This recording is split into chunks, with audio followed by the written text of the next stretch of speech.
दोस्तों, ग्रामीण पृष्ठभूमि भारत देश का दिल कहलाती है और कहते हैं ना कि भारत गांव में बसता है। और ऐसा ही एक गांव है राजस्थान के टोंक ज़िले के मालपुरा कस्बे के पास सांस नामक एक गांव है, जहां पर एक परिवार रहता है नारायण जी गेट का। और इस परिवार की खासियत यह है कि इस परिवार से एक नहीं, दो नहीं, तीन डॉक्टर हैं। और जो तीसरे डॉक्टर अभी बने हैं वो हैं अभी कुलदीप जी चौधरी। और नीट 2025 में इन्होंने ऑल ओवर इंडिया जनरल में 3954वीं रैंक हासिल की है और ओबीसी में 1475वीं रैंक हासिल की है और अपने परिवार का, अपने गांव का नाम पूरी दुनिया में रोशन किया है। कुलदीप चौधरी के दादाजी नारायण जी गेट और इनके पिताजी सुखलाल चौधरी दोनों किसान हैं और इनकी माताजी और दादी जी दोनों हाउसवाइफ हैं। और कुलदीप ने एक संयुक्त परिवार में रहते हुए, अपने दादा दादी के साथ में रहते हुए ये बहुत बड़ी उपलब्धि हासिल की है। कुलदीप, आपने बहुत बड़ी उपलब्धि हासिल की है और सबसे बड़ी उपलब्धि यह है कि आपने बताया जैसे कि हम एक छोटे से गांव से रहते हैं, छोटे से गांव में रहकर इस तरह की उपलब्धि हासिल करना, ग्रामीण पृष्ठभूमि से आपका परिवार आता है, इस तरह की उपलब्धि हासिल करना कैसा आपको लग रहा है? जी सर, पहले बताना चाहता हूँ बहुत बहुत अच्छा लग रहा है। ये विचार मेरे जब मैं 10th पास करा था यहाँ से, उसके बाद भी मेरे मन, पहले भैया थे जो पहले ही नीट की कोचिंग कर रहे थे, उन्होंने देखकर मेरे भी मन में यही विचार आया कि मैं भी कहीं ना कहीं डॉक्टर बनने का सपना पालता हूँ अपने में। तो उनसे ही मैंने सोचा कि मैं भी एक अपना नीट की जर्नी स्टार्ट करता हूँ। और मैं जैसे ही मैंने 2 पेपर नीट के दिए और तीसरा पेपर नीट का दिया और इसमें 570 नंबर लाकर ऑल इंडिया में 3954वीं रैंक लाकर ओबीसी में 1475वीं रैंक लाई। ये लिए मेरे बहुत बड़े गर्व का विषय। इस बार तो पेपर भी काफ़ी टफ आया था। पेपर बहुत, कह सकता हूँ कि फिजिक्स का पेपर ऐसा था, अनएक्सपेक्टेड पेपर था। फिर भी ऐसे लग रहा था वहाँ अंदर बैठे हुए कि हमारे टीचर्स जो पढ़ाते उनकी कॉपी में से कई क्वेश्चन तो एग्जिट मैच खा रहे थे वहाँ पर। अच्छा, अरे वाह, ये बहुत बड़ी बात है। कुछ क्वेश्चन तो ऐसे थे जिनके डाटा भी चेंज नहीं हुए थे। ऐसे कैसे आ रहे थे? ऐसे क्वेश्चन थे। दादी जी, आपके पोते ने इतनी बड़ी उपलब्धि हासिल की है, 3 डॉक्टर आपके परिवार में हैं, क्या कहना चाहोगे आप, क्या कहोगे बताओ? 3 डॉक्टर हमारे बढ़िया और बढ़िया राज्य है सब परिवार और बहुत धन्यवाद। चलिए, देखो दादी जी भी बहुत खुश हैं और इन्होंने हमसे बात की, बहुत अच्छा इनको लग रहा है। 3 डॉक्टर एक ही घर में से होना बहुत बड़ी बात होती है। इतनी बड़ी उपलब्धि हासिल करने के लिए आपने कोचिंग तो ज़रूर की होगी, तो कोचिंग इंस्टीट्यूट का आपने चयन किया अपनी नीट की कोचिंग के लिए? जी सर, मैं बताना चाहता हूँ कि मैंने इस साल जैसे ही पिछले साल का पेपर दिया था, मेरे 641 नंबर थे। तो फिर मेरी क्या फिजिक्स कमज़ोर थी, तो मैंने सोचा कि मेरी फिजिक्स कमज़ोर, अगर मैं किसी दूसरे इंस्टीट्यूट में जाऊँगा तो वैसी ही मेरी फिजिक्स रहेगी। तो मैंने सोचा क्यों ना मैं अब की बार इंस्टीट्यूट बदलूँ। तो मैंने अपने भैया से पूछा तो उसने बताया कि मैट्रिक्स इंस्टीट्यूट बहुत अच्छा है, वहाँ पर फैकल्टी और सभी अच्छी है। तो फिर मैंने मैट्रिक्स का चुनाव किया।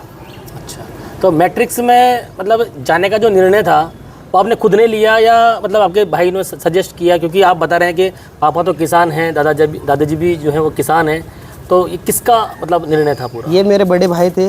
अच्छा, भैया थे जो MBBS कर रहे हैं। क्या नाम है उनका? जितेश चौधरी। अच्छा, जो एसएन मेडिकल कॉलेज से कर रहे हैं। तो उनका निर्णय था? उनका निर्णय था कि उन्होंने बताया कि इस बार तू मैट्रिक्स में ज्वाइन कर, वहाँ पर तेरी फिजिक्स अच्छी होगी। कुलदीप, जैसा कि आप बता रहे हैं कि मैंने बड़े भाइयों को देखा और उनको देखने के बाद में मेरे मन में ख्याल आया कि मुझे भी नीट करना चाहिए। लेकिन एक चीज़ होती है ना मन में कि तैयारी हम कब से करते हैं। कुछ बच्चे 6 से फाउंडेशन ज्वाइन कर लेते हैं, कुछ 8th के बाद पास आउट होने के बाद करते हैं, कुछ 10th पास आउट करते हैं, कुछ 12th के बाद में भी ट्राई मारते हैं।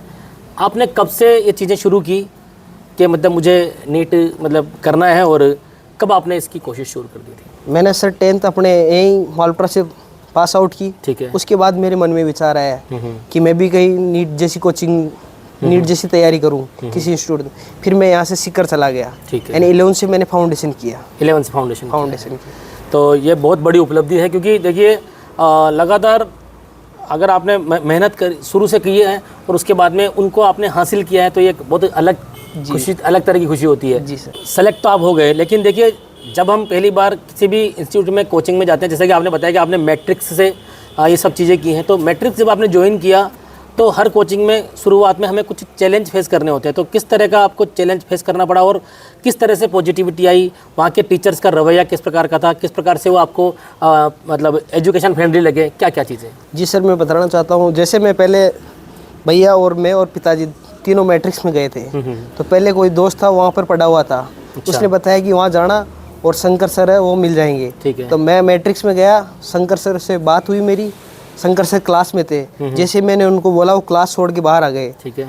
उनसे बात करी कि सर फिजिक्स कमज़ोर है, फिजिक्स के बारे में कुछ सही है। तो उन्होंने सर ने यही की बात बोली कि फिजिक्स तो हम करवा देंगे तेरा, बस सेल्फ स्टडी पे थोड़ा सा फोकस करना है, क्योंकि मैं लास्ट में सितंबर के टाइम गया था। अच्छा। पिछले साल थोड़ा सा लेट हो गया था। फिर वहाँ की सबसे बेस्ट बात तो मैट्रिक्स की ये है कि वहाँ के टीचर है खुद ऐसे फाउंडर की तरह नहीं रहते। एक स्टूडेंट को ऐसे उनका बीच का ऐसा बाउंड होता है कि जैसे डेली उनसे मिलना डेली होता है। कुछ भी परेशानी आती है तो मैं उनको यही बहुत बोलते थे वो कि कुछ भी परेशानी है तो मेरे पास आ जाना, बातचीत करते रहना। तो उन्होंने बताया कि जा और एडमिशन करवा ले, मेरा नाम ले लेना। उन्होंने फिर मैं वहाँ चला गया, एडमिशन ले लिया। तो मैट्रिक्स में जैसे आप बता रहे हैं कि वहाँ पर जो टीचर्स थे उन्होंने आपको बहुत अच्छा सपोर्ट दिया शुरुआत में, इसके अलावा किस तरह की और चीज़ें वहाँ पर मैट्रिक्स में जो आपको सही लगी? जी सर, मैं बताना चाहता हूँ कि जब हमारा सेकंड टाइम पीरियड था, तो जैसे हम 2 बजे कोचिंग जाते थे, तो जब कोचिंग जाते सबसे पहले होता था वहाँ पर एंट्री होती थी। अच्छा। एंट्री होती जैसे क्लास में जाते तो बायोमेट्रिक का सिस्टम होता है। जैसे हम अपना फेस दिखाते थे क्लास में एंट्री हो जाती थी और घर पर मैसेज आ जाता था कि बच्चा इस टाइम आप कोचिंग में गया। अच्छा। और जैसे हम क्लास से बाहर निकलते अपना जैसे टाइम होता था वापस घर पे मैसेज आता था कि बच्चा इस टाइम आ गया। तो ये बायोमेट्रिक वाले ऐसी, अगर कोई बच्चा कुछ भी करे तो हैंड टू हैंड घर पे मैसेज आता है कुछ भी कि हाँ कि अभी ये अब यहाँ से निकल गया है, ये यहाँ अंदर है, कुछ भी होता है। ये सबसे अच्छी बात लगी है मेरे को। कई स्टूडेंट्स मैंने बातचीत की है, कुछ ऐसा बोलते हैं कि मैट्रिक्स डॉक्टरों की खान है। इस शब्द को आप कैसे मतलब बताना चाहेंगे? जी सर, मैं बताना चाहता हूँ कि मैट्रिक्स इंस्टीट्यूट सीकर में भी पिछले 2 साल से आया है और उसने 1100 प्लस डॉक्टर बना दिए। और इस साल इस हार्ड पेपर में भी उन्होंने 500 से प्लस डॉक्टर बनाए हैं। अभी भी इस वर्ष जिस सबका ये बाहर निकलते ये लग रहा था कि पेपर क्या आ गया, पेपर आ गया, उसमें भी मैट्रिक्स ने 500 से प्लस डॉक्टर बनाए हैं। वो बहुत बड़ी बात है। बहुत बड़ी बात होती है सर ये। तो आप बता रहे थे जैसा कि फिजिक्स में मुझे बहुत हेल्प मिली यहाँ पर, तो मतलब फिजिक्स और केमिस्ट्री और बायोलॉजी तीनों, क्योंकि नीट में ये चीज़ें आती हैं, तो तीनों चीज़ों के लिए ही बहुत ही मतलब आपको कैसा लगा मतलब वहाँ पर? जी, मैं बताना चाहता हूँ फिजिक्स की तो मैं मानता हूँ कि अगर कोई सिक्कर में कोई बच्चा और उसकी अगर फिजिक्स कमज़ोर है, मैं तो मानता हूँ मैट्रिक्स में अगर मदन सर से, शंकर सर से, इनसे कोई अगर फिजिक्स पढ़ ले, मेरे को नहीं लगता कैसा ही पेपर आओ आराम से इजी से सोल्व कर जाती है। और केमिस्ट्री की बात करूँ, अगर केमिस्ट्री में मान सर से अगर जिसने केमिस्ट्री पढ़ ली, मेरे को लगता नहीं कि केमिस्ट्री में उसके कोई मार्क्स कटेंगे, उसके पूरे सही होंगे केमिस्ट्री में क्वेश्चन। इसके अलावा हॉस्टल फैसिलिटी भी वहाँ पर होगी, वहीं आप रहते होंगे, तो हॉस्टल में किस तरह की फैसिलिटीज़ वगैरह थी?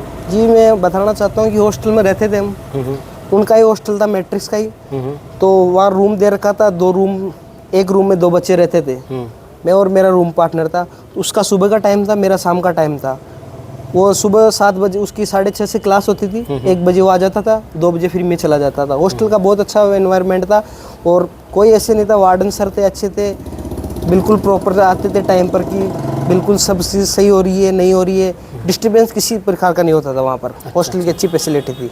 जब हम इतना बड़ा एक लोड लेकर दिमाग पर चलते हैं, क्योंकि नीट या जेईई कुछ भी बच्चा करेगा थोड़ा दिमाग पर लोड रहता है, तो क्या नहीं आपको वहाँ पर जो मैट्रिक्स में मोटिवेशन क्लासेस वगैरह कुछ ऐसा कुछ होता था क्या? जी सर, मैं बताना चाहता हूँ कि पहले तो 14 दिन तो हमारे को पढ़ाते थे, फिर 14 दिन टेस्ट होता था। अच्छा। और जिस संडे को टेस्ट होता उसी संडे को शाम को एक मोटिवेशन सेमिनार होता था। अच्छा। उसमें हमारे को जो पढ़ाते थे सर, मदन सर, मान सर, शंकर सर, ये सब उपलब्ध रहते थे और हमको ये स्ट्रेस फ्री वाला एनवायरनमेंट होता था। वहाँ भजन भी होते थे, संगीत भी होते थे। अच्छा। ऐसे एंजॉयमेंट होता था, ऐसे स्ट्रेस किसी प्रकार की नहीं आती। नहीं तो हम देखते हैं कि सिक्कर में अगर बच्चा कोई रहता है तो उसकी आधी टेंशन तो ये चलती है, स्ट्रेस में रहता है बच्चा। अच्छा। पर हम कोचिंग में रहते थे तो ये अच्छा लगता था कि स्ट्रेस में रहते ही ऐसे लगता था कोचिंग तो बहुत एंजॉय करते थे ऐसे कोचिंग में।